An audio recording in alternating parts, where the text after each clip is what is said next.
हिंद प्रिय साथियों, स्वागत है आपका मुबारक मैथ्स एकेडमी चैनल पर। आशा करते हैं कि आप खुश होंगे, प्रसन्न होंगे और अपनी पढ़ाई को निरंतर आगे कर रहे होंगे। तो आज का हमारा टॉपिक है अध्याय 2 बहुपद, जिसके अंतर्गत हम देखने, समझने एवं जानने वाले हैं कि बहुपद में चर क्या होता है, अचर क्या होता है, बहुपद क्या होता है, बहुपद की घात क्या होती है, बहुपद के प्रकार क्या होते हैं, बहुपद का गुणांक क्या होता है, बहुपद के शून्यांक क्या होते हैं, बहुपद की पहचान कैसे करते हैं, बहुपद एवं समीकरण में अंतर क्या है। तो आपको वीडियो शुरू से लेकर अंत तक देखना है, क्योंकि बहुपद का हम बेहतरीन तरीके से पोस्टमार्टम करने वाले हैं, ताकि आपको आगे किसी और वीडियो को ना देखना पड़े। तो आइए सबसे पहले हम बात करते हैं चर की। चर क्या होता है?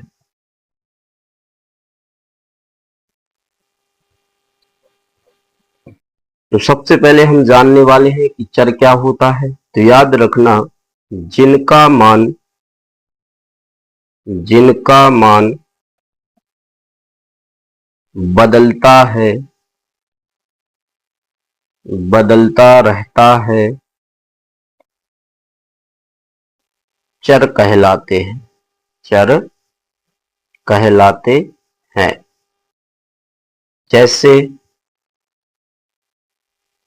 जैसे X Y Z. Sir X Y Z चर क्यों कहलाते हैं? तो आइए हम समझ लेते हैं। जैसे हमने लिखा एक्स वाई जेड चर इसलिए कहलाते हैं क्योंकि इसका मान निश्चित नहीं होता है। यह समीकरण के आधार पर इसका मान बदलता रहता है। जैसे मैंने लिखा x + 2 = 3। अगर इसको हम हल करेंगे तो क्या आएगा? x = 3 और 2 पक्षांतर के उस साइड जाएगा तो -2 हो जाएगा। तो यहाँ पर x का मान हमें 1 प्राप्त होगा। अब हम समीकरण दूसरा लेते हैं, 2x + 3 = 6। तो इसको हम हल करेंगे तो क्या आएगा? 2x = 6 और धन का 3 उस साइड जाएगा तो ऋण का 3। तो 2x बराबर क्या मिलेगा? 6 में से 3 जाएगा, 3 मिलेगा। और x का मान यहां से निकालेंगे तो 2 हमारा बटे में चला जाएगा। तो यहाँ पर हमें x का मान क्या मिला? 3/2। यहाँ पर x का मान क्या मिला? 1 मिला। तो यहाँ पर हम देख सकते हैं कि हमने यहाँ पर x = 1 प्राप्त किया, यहाँ पर हमने x = 3/2 प्राप्त किया। तो यहाँ पर हमें मान चेंज मिलते हैं, इसलिए हम कह सकते हैं कि जिनका मान बदलता रहता है चर कहलाते हैं। अब यहाँ पर हम बात करेंगे अचर को लेकर। तो अचर क्या होता है? तो चर का उल्टा क्या होता है? अचर। तो अपन यहाँ पर क्या लिख देंगे कि जिनका मान नहीं बदलता है, अचर कहलाते हैं, अचर कहलाते हैं। सर वो कौन सी संख्या होंगी? तो जैसे याद रखना 1 2 5 8 10 ETC।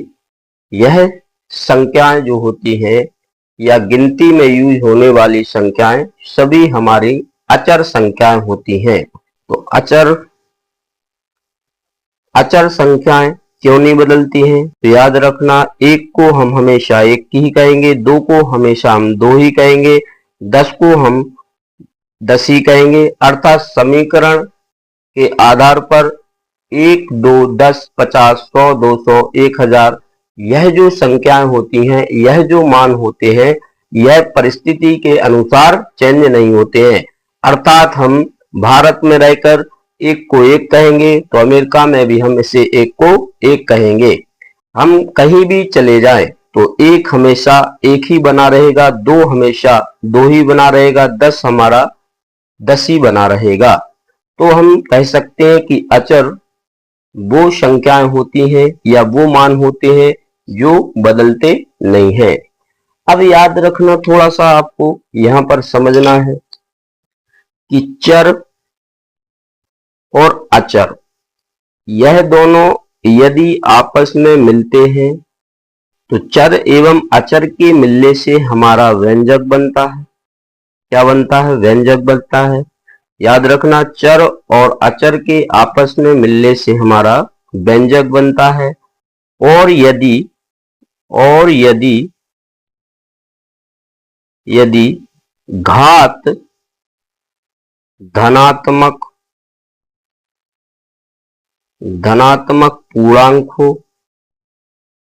पूर्णांक हो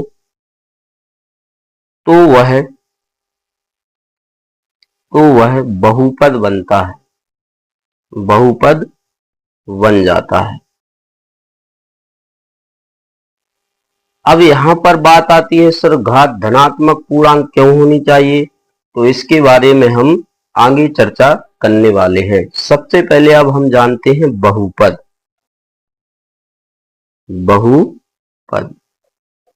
तो बहुपद क्या होता है? तो याद रखना, एक ऐसा बीजीय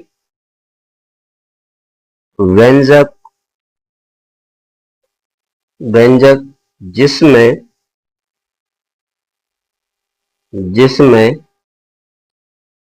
चर की घात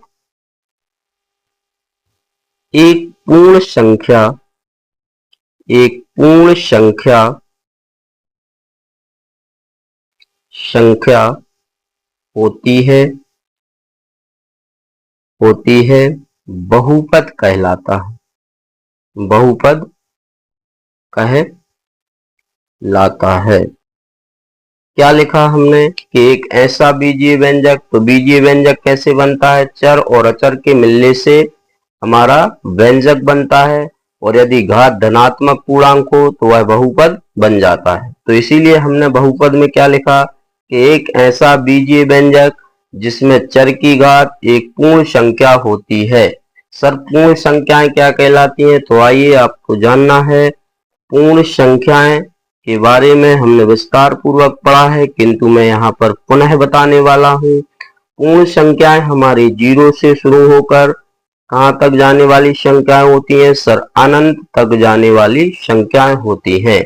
तो इन पूर्ण संख्याओं में हमें क्या दिख रहा है? 0 दिख रहा है, 1 दिख रहा है, 2 दिख रहा है, 3 दिख रहा है, 4 दिख रहा है।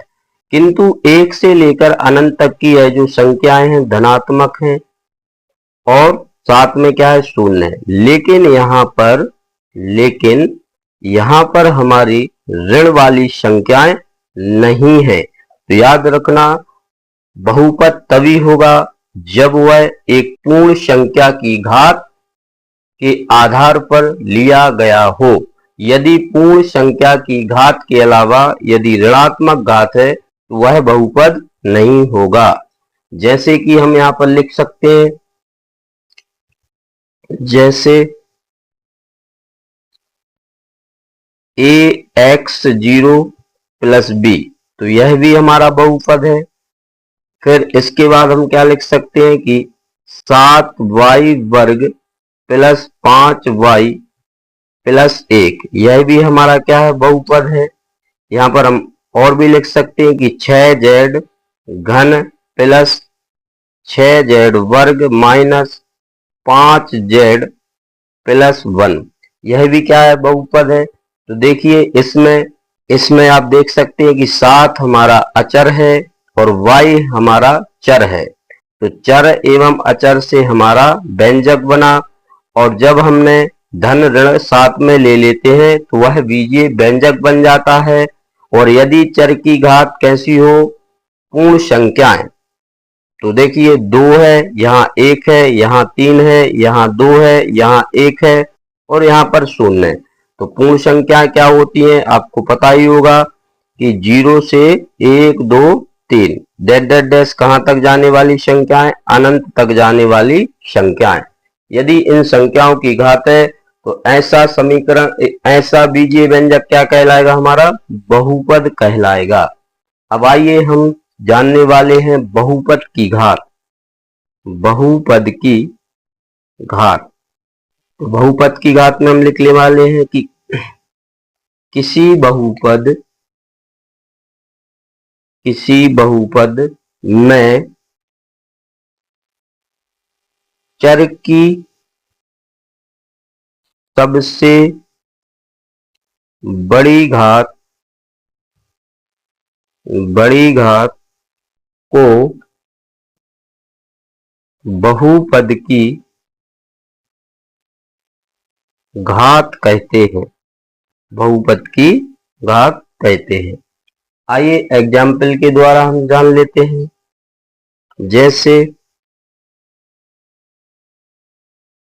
जैसे मैंने यहां पर लिखा 3x घन माइनस 5x वर्ग प्लस 4x प्लस 1। तो यहाँ पर हमें क्या परिभाषा में क्या कहा गया है कि किसी बहुपद में चर की सबसे बड़ी घात बहुपद की घात कहलाती है। तो चर और अचर को आप जान गए होंगे। अब यहाँ पर देखना चर की सबसे बड़ी घात। तो यहाँ पर चर की घात क्या है, कुछ नहीं है तो 1 होगी। यहाँ पर चर की घात क्या है, 2 है। और यहाँ पर चर की घात क्या है, 3 है। तो बहुपद में हमने देखा चर, और चर क्या है हमारा x, और यहाँ पर सबसे बड़ी घात क्या दिख रही है, 3 दिख रही है। तब हम यहाँ पर क्या कह सकते हैं कि चर की सबसे बड़ी घात क्या है, 3 है। इसलिए बहुपद की घात भी क्या हो जाएगी सर, 3 हो जाएगी। इसी तरीके से आप कोई और समीकरण ले सकते हैं। जैसे हमने लिखा 6y के ऊपर 8 की घात माइनस 7y के ऊपर 9 की घात प्लस 10y धन 5।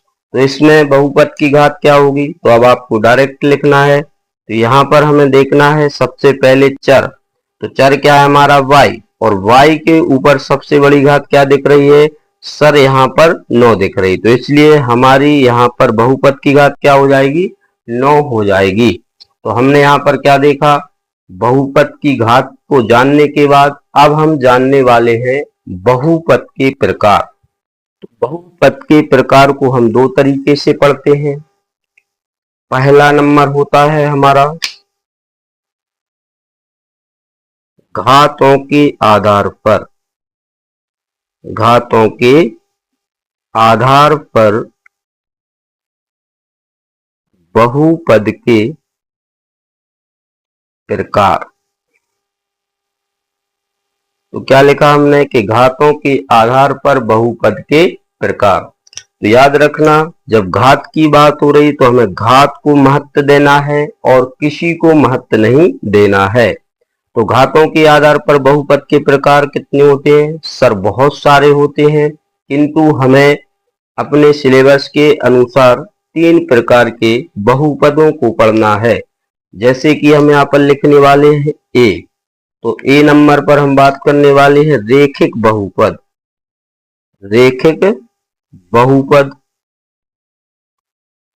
दूसरा हम बात करने वाले हैं द्विघातीय बहुपद।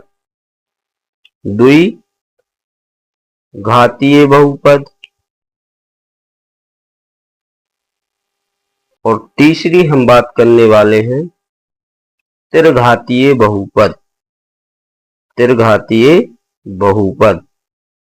क्या सर और भी बहुपद घात के आधार पर हो सकते हैं? बिल्कुल, बहुत सारे बहुपद हमारे घात के आधार पर हो सकते हैं। तो बहुपद के प्रकार घात के आधार पर पढ़ने से पहले इसीलिए मैंने आपको घात के बारे में बताया था, ताकि आप बहुपद के प्रकार को घात के आधार पर आसान तरीके से समझ जाएं। देखिए यहां पर अगर मैं बात करूं कि रेखिक बहुपद, तो याद रखना ऐसा बहुपद जिसमें चर की सबसे बड़ी घात क्या हो, 1 हो। जैसे मैंने यहां पर लिखा ax प्लस बी। तो यहां पर हमारा a और b क्या हो गया, अचर। a और b क्या हो गया, अचर। और x क्या है, चर है। x क्या है हमारा, चर है। तो चर की यहां पर सबसे बड़ी घात क्या दिख रही है सर, 1 दिख रही है। तो यही बहुपद हमारा क्या हो जाएगा, रेखिक बहुपद। जैसे हम लिख दे 3y प्लस 2x प्लस 1, क्या ये रेखिक बहुपद है? बिल्कुल सर, यह भी हमारा रेखिक बहुपद है। क्यों है? क्योंकि यहां पर भी देखें चर की घात क्या है, 1 है, यहां पर चर की घात क्या है, 1 है, किंतु इसका नाम चेंज हो जाएगा। इसका नाम क्या हो जाएगा, दो चर वाला रेखिक समीकरण। और इसे क्या बोलेंगे, यहां पर केवल एक चर है तो इसे हम नाम देंगे एक चर वाला रेखिक समीकरण। क्या सर और भी हम तरीके से लिख सकते हैं? बिल्कुल, आप चाहो तो ऐसा भी लिख सकते हो 3z प्लस 2, क्या यह रेखिक बहुपद है? बिल्कुल, एक चर वाला रेखिक समीकरण। तो इसको हम लिखने वाले हैं, इसके उदाहरण हमें क्या क्या प्राप्त हो जाएंगे। तो यहां पर हमने देखा कि ax प्लस बी, यहां पर बहुपद की घात कितनी है, 1 है। इसी तरीके से हम क्या लिख सकते हैं कि 3x प्लस 2y प्लस 1, यह भी हमारा एक घात बहुपद है, क्योंकि देखिए चर की घात यहाँ पर 1 है, किंतु इसका नाम क्या हो जाएगा, दो चर वाला रेखिक समीकरण। अब हम देखते हैं द्विघातीय बहुपद। द्विघातीय बहुपद, तो द्विघातीय मतलब क्या होता है, जिसमें चर की घात सबसे बड़ी क्या हो, 2 हो। तो जैसे मैंने यहां पर लिखा 3x वर्ग प्लस 4x प्लस 1, तो यहां पर आपको क्या देखना है, सबसे बड़ी घात। तो यहां पर देखिए यह एक बहुपद है, तो बहुपद में चर हमारा x है और x की यहां पर सबसे बड़ी घात क्या है, सर 2 है। तो इसलिए यह कौन सा बहुपद हो जाएगा, द्विघातीय बहुपद हो जाएगा। क्या सर और भी उदाहरण लिख सकते हैं? बिल्कुल, जैसे मैंने लिखा 3y प्लस 4y वर्ग माइनस 8, क्या यह द्विघातीय बहुपद है? बिल्कुल सर, यहाँ पर हमें 2 की घात दिख रही है, इसलिए यह बहुपद भी हमारा द्विघातीय बहुपद होगा। क्या सर और प्रकार से लिख सकते हैं? बिल्कुल, 3z वर्ग प्लस 9, क्या यह हमारा द्विघातीय बहुपद होगा? बिल्कुल सर, यहाँ पर भी हमारी चर की घात 2 दिख रही है, तब यह भी हमारा द्विघातीय बहुपद होगा। तो आइए इसे हम लिख लेते हैं। जैसे हमने लिखा कि 3z वर्ग प्लस 8, यह द्विघातीय बहुपद है। आगे हमने लिखा 3x वर्ग प्लस 4x प्लस 1, यह भी हमारा द्विघातीय बहुपद है, क्योंकि यहां पर चर की घातें हमें अधिकतम 2 प्राप्त हो रही है। तो अब हम बात करेंगे त्रिघातीय बहुपद। तो त्रिघातीय मतलब 3 की घात। चर की अधिकतम घात कितनी होनी चाहिए, सर 3 होना चाहिए। जैसे मैंने यहां लिखा 3x घन प्लस 3x वर्ग प्लस 4x प्लस 1। तो यहां पर देखिए हमारा चर क्या हो गया, सर चर 1 हो गया, चर x हो गया, और यहां पर सबसे बड़ी घात क्या दिख रही है, सर 3 दिख रही है। तो यह समीकरण हमारा क्या हो जाएगा, त्रिघातीय समीकरण। क्या सर इसे और तरीके से लिख सकते हैं? बिल्कुल, 5y का घन प्लस 6y प्लस 1, क्या यह त्रिघातीय बहुपद होगा? बिल्कुल होगा सर, यहाँ पर चर की घात कितनी है, 3 है। क्या और तरीके से लिख सकते हैं? बिल्कुल, मैंने लिखा 6z का घन, तब भी यह हमारा त्रिघातीय बहुपद होगा। तो आइए इसे हम लिख लेते हैं। जैसे मैंने लिखा 6z का घन, तो यह भी हमारा त्रिघातीय बहुपद हुआ, क्योंकि चर की घात अधिकतम कितनी है, 3 है। मैंने लिखा 3y घन प्लस 6y प्लस 1, तो यह भी हमारा त्रिघातीय बहुपद होगा। तो हमने बहुपद को घातों के आधार पर जाना कि बहुपद 3 प्रकार से पढ़ेंगे, रेखिक बहुपद, द्विघातीय बहुपद, त्रिघातीय बहुपद, और इसमें हमें घात को इंपोर्टेंस देनी है। अब हम देखते हैं बहुपद के प्रकार को पदों के आधार पर चीज को महत्व देना है। सर यहाँ पर हमें अब पद को महत्व देना है, ना कि घात को। तो पद क्या कहलाता है? जैसे मैंने लिखा x y z a b c d, बताइए इसमें कितने पद हैं? तो यहां पर हमारा एक पद है। कितने पद है? एक पद है। याद रखना, यदि हमारी संख्याएं या चर एवं अचर के बीच में कोई धन या ऋण नहीं है तो वह पूरा पद हमारा एक पद कहलाएगा। जैसे यहां पर मैं लिख दूं कि 3x² प्लस 2x माइनस 1, इसमें कितने पद हो गए? सर यहां पर देखिए, इसके बीच में कोई धन ऋण का चिन्ह नहीं है तो एक पद हो गया। यहां पर देखिए सर, इसके बीच में भी कोई धन ऋण का चिन्ह नहीं है तो एक पद हो गया, और यहां पर भी हमारा एक पद हो गया। तो हमें कितने पद हुए? 1 2 3।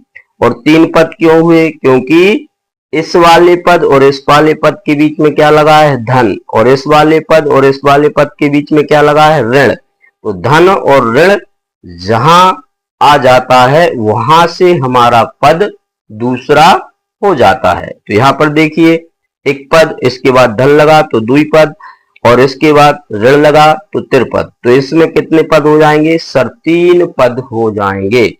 इसी तरीके से मैं मान लो एक और एग्जाम्पल लिखता हूं। मैंने लिखा 3xy प्लस 3z, तो इसमें कितने पद होंगे? तो देखिए यहां पर एक पद हो गया क्योंकि इसके बीच में कोई धन और ऋण का चिन्ह नहीं है। इसी तरीके से यहां पर भी कोई धन ऋण का चिन्ह नहीं है तो एक पद ए हो गया, एक पद ए हो गया, और इसके बीच में एक चिन्ह लगा है तो एक और एक कितना हो जाएगा? द्विपद। तो पदों के आधार पर आपने समझा कि हमें किस तरीके से पद को मानना है। तो पद के आधार पर हम बहुपद को कितने टाइप पढ़ने वाले हैं? सर हम इसके अंतर्गत 3 प्रकार के बहुपद को देखने वाले हैं। तो पहला क्या पढ़ते हैं? एक पदी बहुपद। एक पदी बहुपद। दूसरा क्या पढ़ेंगे सर? द्विपदी बहुपद। द्विपदी बहुपद। तीसरे नंबर पर क्या पढ़ने वाले हैं? सर त्रिपदी बहुपद। तो इस तरीके से हमें 3 प्रकार के बहुपद को जानना है। तो एक पदी का मतलब क्या होता है? जिसमें पदों की संख्या कितनी हो? सर जिसमें पदों की संख्या केवल एक हो, एक पदी कहलाएगा। जैसे हम यहाँ पर लिख सकते हैं ax, कितना पद हुआ? एक पद हुआ। मैंने लिखा 3y, कितना पद हुआ? एक पद हुआ। मैंने लिखा 5xyz, कितना पद हुआ? सर एक पद हुआ। अब हम द्विपद की बात करें तो कितने पद होने चाहिए? सर 2 पद होने चाहिए। कैसे होने चाहिए? जैसे मैंने यहाँ लिखा ax प्लस b, तो यहाँ पर कितने पद हो गए? सर एक पद और एक पद, तो 2 पद हो गए। अब यहाँ पर देखें 6 प्लस 7y, कितने पद हो गए? सर 2 पद यहाँ भी हो गए। तो ऐसे पद जो एक है तो एक पदी, यदि 2 है तो द्विपदी। अब इसी तरीके से हम लिखने वाले हैं त्रिपदी। तो इसमें कितने पद होने चाहिए? सर 3 पद होने चाहिए। तो मैंने लिखा 3x वर्ग प्लस 2x माइनस 1। यहाँ पर गिनिए 1 2 3, सर बिल्कुल 3 पद हो गए। फिर से हम यहाँ पर लिखने वाले हैं कि 7y माइनस 6y वर्ग प्लस 5। तो यहाँ पर भी देखिए कितने पद हो गए? सर यहाँ पर भी हमारे 3 पद हमें प्राप्त हुए हैं। प्रिय साथियों, आज का वीडियो लेक्चर हम यहीं समाप्त करते हैं क्योंकि वीडियो काफी लंबा हो जाएगा। तो आशा करते हैं कि आपको वीडियो लेक्चर आज का पसंद आया होगा। यदि वीडियो लेक्चर अच्छा लगता है तो लाइक करना है, शेयर करना है और चैनल को सब्सक्राइब करके बेल आइकन जरूर प्रेस करना है, और कमेंट में बताना है कि आपको वीडियो की कौन सी बात सबसे अच्छी लगती है।